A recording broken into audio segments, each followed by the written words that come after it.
Le dialogue national ouvert le 28 mai sous la houlette de Bassirou Diomaye Faye se poursuit, mais avec les travaux de différentes commissions. Des informations livrées par les médias font état d'accords et de désaccords. Les différentes parties auraient trouvé un consensus sur plusieurs aspects. Parmi ceux-ci, l'adoption du bulletin unique sous réserve des études de faisabilité. Toujours d'après les informations, un accord a été trouvé pour le vote des personnes en détention qui ne sont pas encore condamnées définitivement. L'opposition et le pouvoir sont tombés d'accord sur ce point de principe. Il appartiendra aux autorités compétentes de voir comment cette mesure pourra être mise en œuvre. Les dialogueurs ont également trouvé un terrain d'entente sur l'organisation d'un débat programmatique pour les candidats qualifiés au second tour de l'élection présidentielle. Concernant la durée de la campagne électorale, certains souhaitaient la réduire, mais les différentes parties ont finalement estimé qu'il n'était pas nécessaire de revenir sur les 3 semaines actuellement prévues. Par ailleurs, l'opposition a réclamé un audit du fichier électoral, une exigence qui a été notée parmi les recommandations importantes.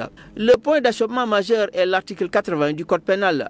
L'ensemble de l'opposition a voté pour sa suppression. En revanche, le pouvoir y a opposé un veto. Sur la question du cumul de mandats, le parti passif s'est montré clair. Il refuse toute possibilité de cumul. Concernant la désignation du chef de l'opposition, toutes les formations politiques présentes au dialogue ont proposé que ce soit le candidat arrivé deuxième à l'élection présidentielle qui endosse ce rôle. C'est le Parti démocratique sénégalais, le PDS, a exprimé son désaccord. Et à propos de la nature du régime, l'opposition, à la différence de PASTEF, ne veut pas entendre parler de changement.